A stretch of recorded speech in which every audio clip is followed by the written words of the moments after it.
Estoy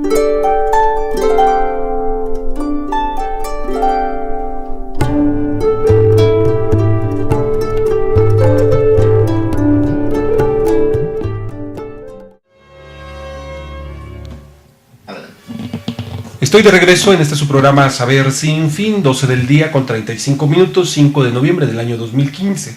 Les saluda su servidor y amigo Abel Pérez Rojas, en los controles don David Méndez, en redes sociales Monse Marreros y Marina Morales.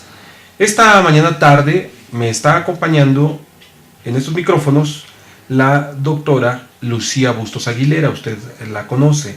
Ella es la directora de la Escuela de Posgrados en Educación Integral EPEI, con sede en Puebla.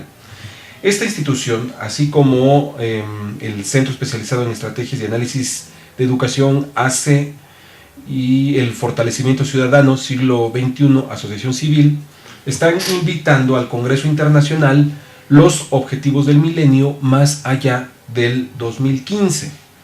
Invitados de Cuba, Guatemala, Brasil, Canadá, Chile y México, que tendrá efecto el día 13 y 14 de noviembre del año 2015, en el Centro de Convenciones Tlatlauquitepec, Puebla, ¿sí? Con un programa muy variado, muy diverso y muy rico. Lucía, bienvenida nuevamente. Muchas gracias. Este Congreso Internacional, los Objetivos del Milenio más allá del 2015, es un congreso, creo yo, muy ambicioso. Así es. Sobre todo porque los objetivos del milenio son proyecciones, son retos, son desafíos planteados hace algunos años, esperando que fueran alcanzados en el trayecto de este tercer milenio. Así es. Platícanos, para contextualizarnos, ¿cuáles son los objetivos del milenio? ¿A qué se le llama objetivos del milenio? ¿Cuándo surgen? ¿Cómo surgen? ¿Y por qué surgen? Bueno, un poquito de historia. En junio de 1945, en la Conferencia de San Francisco, 51 países que se reúnen después de la Segunda Guerra Mundial consideran tener un acercamiento entre diversas naciones para fomentar principalmente la paz, la cultura de la paz. Y surge la Organización de las Naciones Unidas con esos 51 países. Siempre han sido promotores de muchas iniciativas de desarrollo social, de desarrollo humano, desarrollo educativo, salud, etcétera. Pero en el cambio del milenio, en el año 2000, en la denominada Cumbre del Milenio en Nueva York, los 189 países que ahora conformaban la Organización de las Naciones Unidas en ese entonces, hacen un análisis a profundidad de las mayores necesidades que muchos de estos países conformantes tienen en lo que son cuestiones de desarrollo social y humano.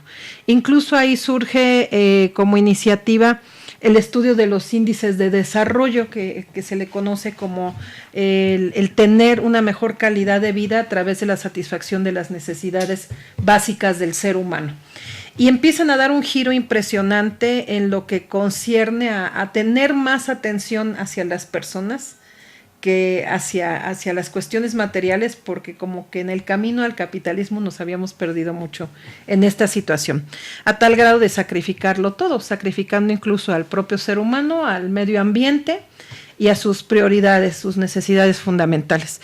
Surge entonces esta iniciativa de aterrizar, por decirlo así, de concretar en 8 metas, en 8 objetivos de desarrollo, compromisos internacionales y nacionales por cada nación firmante, de ser alcanzables en la medida de sus posibilidades y de sus propias necesidades como naciones. Y entonces lo concretan en los llamados 8 objetivos del milenio en el año 2000, y la ONU dio a estos 189 países firmantes 15 años, que se dice muy rápido, pero son 15 años, para demostrar qué tan capaces eran de alcanzar estos objetivos. La meta era el 100%. Imagínate el compromiso. ¿Cuáles son estos 8 objetivos? Pues el número 1 y el más importante en función al análisis que se hizo en ese entonces, en esta cumbre, fue el reducir la pobreza extrema y el hambre. Entonces, había naciones que consideraban que ellos en plena potencia, en pleno desarrollo, pues no podían hablar de esto como algo cercano.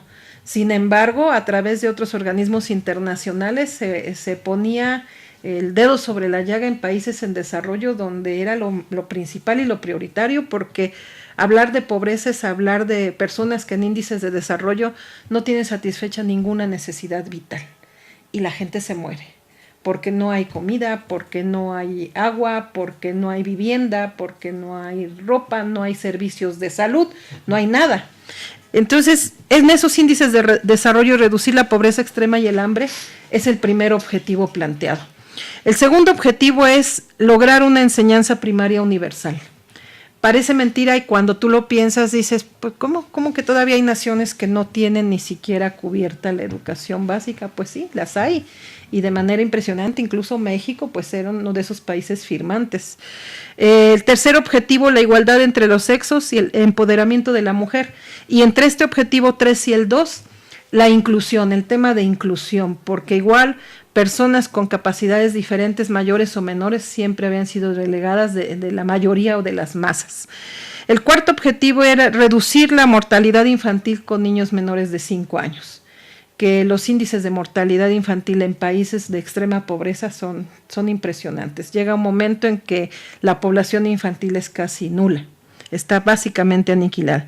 El objetivo 5, mejorar la salud materna. O sea, quieres tener más ciudadanos, quieres tener niños sanos, quieres tener productividad como nación a futuros medianos y largos, pues tienes que empezar desde proteger a las futuras madres. El objetivo 6, pues combatir el VIH, SIDA, que es uno de los focos importantes en estas naciones que tienen pobreza extrema, la malaria y otras enfermedades que posiblemente para algunas naciones de nivel intermedio como la nuestra o de naciones muy desarrolladas no sea tan grave hablar de ciertas enfermedades. Sí, como que te decía yo hace rato, como que piensas, pues a nosotros no nos pasa. Nunca va a llegar aquí nunca va a pasar. El objetivo 6 es garantizar la sostenibilidad del medio ambiente.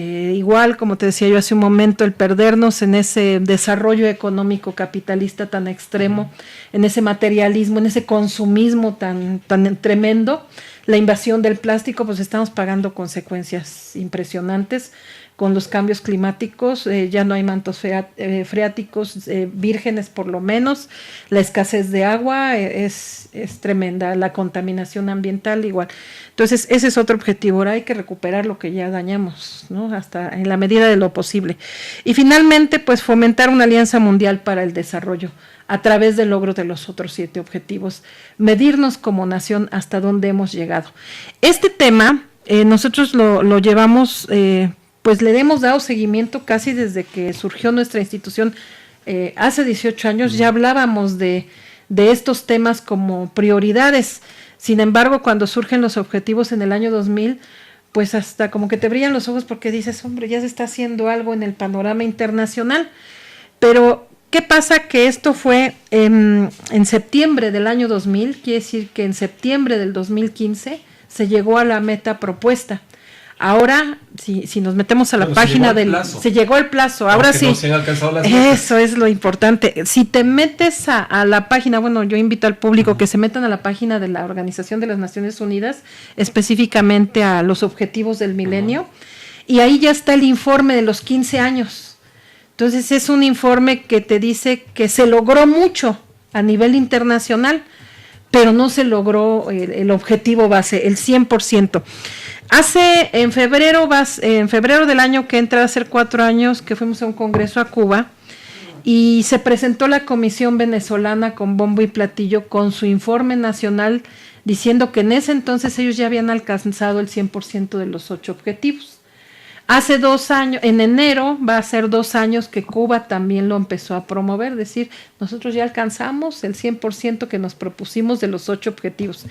Pero algo que debe quedar claro es que cada nación con sus posibilidades y sus recursos estableció sus metas para ese 100%. México, en un panorama general, dicen nuestros informantes, que estamos en un estándar del 75% del alcance. A mí me parece que a veces también las estadísticas en enero son va a ser 2 años o manipulables, también lo empezó a porque de repente yo quiero pensar que si ya hubo una reducción de pobreza extrema y hambre del 75% en México, híjole, eso sería maravilloso. Sí, ya estaríamos hablando de otro país. Estaríamos hablando de otra, totalmente, ¿no? De otro país, de otra nación. Pero creo que esas estadísticas dejan mucho que desear. Hay que irse a vivirlo. Por eso es que también este congreso lo organizamos en una comunidad. Uh-huh. Dije, vamos a salirnos de la élite, vamos a salirnos de la ciudad. Vámonos a una región donde aún considerado como pueblo mágico y una región clave en Puebla, que es todo el área de Libres, Oriental, Zaragoza, Teciutlán, Teteles, Zacapuazcla, pues tú vas a los centros de la ciudad, en los pueblos mágicos, pues es un panorama visual muy, muy bonito, muy alentador, a la ¿no? Naturaleza. Pero sí vives la pobreza con la gente. O sea, sí vives todavía niños en situación de calle, niños en la calle, niños de la calle, que pues me enseñaron son dos cosas, gente abandonada a su suerte, el anciano es muy abandonado, y entonces te encuentras con que frente a estos porcentajes que se te presentan, pues tienes otros panoramas muy desalentadores, porque de repente dicen, México, país número 1 en maltrato infantil y en maltrato al adulto mayor. México dentro de los primeros países a nivel mundial en suicidios infantiles y juveniles. México en los primeros países a nivel mundial en alcoholismo juvenil. Entonces, pues eso es grave. Entonces, de repente dices, ¿dónde quedó esa Alianza Mundial para el Desarrollo? Exacto. Entonces, sí, pues esa es la ambición. Tú dices, es un congreso de mucha ambición. La verdad que sí. Nos preocupaba mucho decir, ya llegamos al año 15. ¿Y qué pasó? Bueno, vamos a ir a una pausa. Estoy conversando con la doctora Lucía Bustos Aguilera. Ella es directora del EPEI y nos está hablando del Congreso Internacional Los Objetivos del Milenio más allá del 2015. Vamos a una pausa y regresamos para retomar esta interesante conversación.